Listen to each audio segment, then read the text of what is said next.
I find this fascinating. Keith Olbermann, the former famous ESPN broadcaster, former famous political pontificator,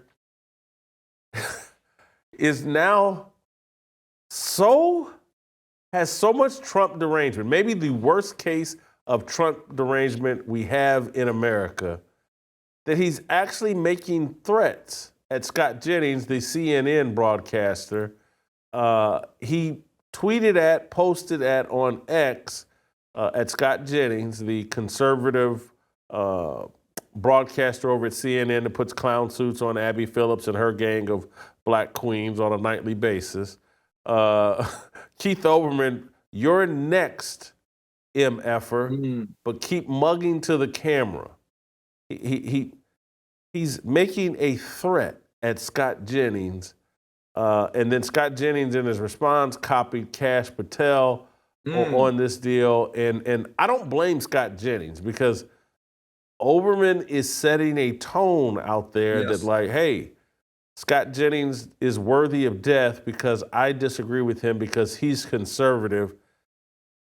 I didn't think it could get any worse for Keith Olbermann, but it is, and he actually needs help. I mean, real help. Someone needs to do a mental health check on Keith Olbermann and get him some additional help. Jason, I'll promise you one thing about that threat. Keith Olbermann will not drive over himself and do it. He's always been this odd guy. We're talking about a guy his age, never driven a car, doesn't have a drive. He's kind of strange. And you have to understand, being an LA native my whole life, I've grown up watching every stage of his career. He was originally a very witty, acerbic sports anchor for KTLA Channel 5, and then he moved up the ladder. And I always thought, man, this is a highly intelligent individual. Now he's just become deranged. And I don't have an issue with his political beliefs. I really don't. We have to be honest about this. We're not going to agree with everybody. But the extreme that he takes it now to a point of basically, I don't even know if it's a veiled threat. It seemed like a threat, not from him, but almost an invitation for someone else to do it, because you are talking about tone and tenor within our current climate in America. It's almost like he's saying, please, someone do this. Now, I believe Keith Olbermann deleted those tweets. I'm glad that everyone has screenshot them for posterity. I think that needs to happen. But Keith Olbermann, I think, has been a sad, sad descent. I know this much about him. Every place he's gone, he's burned bridges, and nobody really wants him back all that much. So walk me all the way back to his days in LA. Yeah. Do you feel like, in retrospect, not in real time, but in retrospect, you look back and say, oh, there were signs that this guy was Cocoa for Cocoa Puffs? No. That Jason, I can honestly tell you, growing up as a kid, he was a guy that I liked, because he'd actually run like features on trading cards. Like, hey, this is the hottest card, collect this. And he had a great mind. Very, very intelligent. He could recite stats. And then his post-game show, because he went from KTLA Channel 5, which was a local network, to the local CBS affiliate. And then he took off nationally.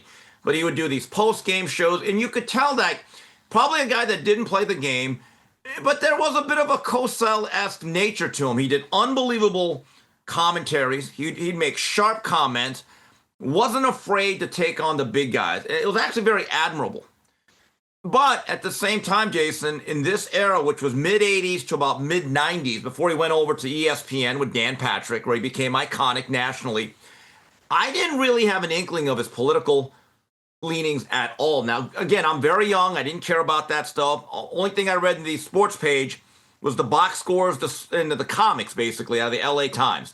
But I never got an inkling in those days that he had a leaning Republican or Democrat at all, to be fair. So when he moves over into the political arena for MSNBC, he seemed like the kind of normal left-wing lunatic. Didn't scare you, but it's like, Right. Man, he's really hates George W. Bush, and he thinks, George W. Bush is the worst thing in the world. But I don't know when I thought that this was a possibility, because I can remember, Steve, remember when he came back to ESPN after the MSNBC deal? I remember that. I was the first guest on his Olbermann show. What? I was out there. Yes, I was the first guest. There's a picture of me in this blue jean sport coat sitting across from Keith Olbermann. It was either me or Mark Cuban. It was me and Mark Cuban that were the guests on the show. I can't remember who went first or who went second, but I just remember being there. This was a big deal for ESPN. Keith Olbermann is back, and we're celebrating. We're going to place two provocative, smart people in the sports world with him, Mark Cuban and Jason Whitlock. I had no idea, because you do know, like, he took a shot at me this weekend as well over Twitter, calling me brainwashed, or said I don't have a brain to be washed, or whatever. But even at MSNBC, I didn't think this was a possibility. Well, he's been radicalized. It's one thing to be passionate, but to be radicalized, I mean, look, if he was a female, he'd be Rosie O'Donnell. I mean, they're basically the same thing. Let me guess, on your appearance on that Keith Olbermann show, which I actually enjoyed, by the way, I'm going to admit it, I actually thought it was very provocative. You guys probably did not discuss your 2007 NBA All-Star Game column. That's my guess. And if you did, I'm going to punch up that episode on YouTube right now, by the way. But I want to let you know about that column. I was at dinner at Phil Trainey's last week. We had about a 45-minute discussion on that article. It's I wish I would have taped it. I think you would have thoroughly enjoyed, because I know people that were there that weekend, and they would tell you everything you wrote was absolutely spot on. But to go back to Olbermann, yes, he has become radicalized, and he is an individual whose politics have become his religion. And so if he has been radicalized, I think we have to blame social media for it.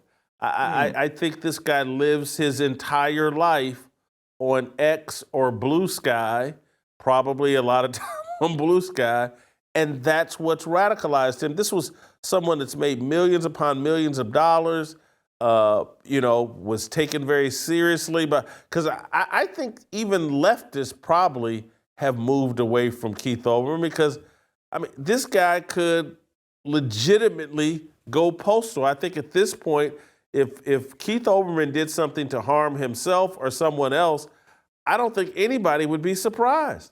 Yeah, well, lucky for us, though, us normal people, he probably just sequesters himself in some gentrified part of New York where, ironically, he probably never has to deal with any person that's a minority. That's the ironic thing about these guys. As much as they stand up for these people, they don't want to be around them. There's an unfortunate and uncomfortable reality to a lot of these people. But Keith Olbermann, it is a sad descent. And I'll be honest with you, I'm not even so sure this is rock bottom for him. Help us grow the Fearless Army. Pound that like button, subscribe to the channel, and share this video with all your fearless friends.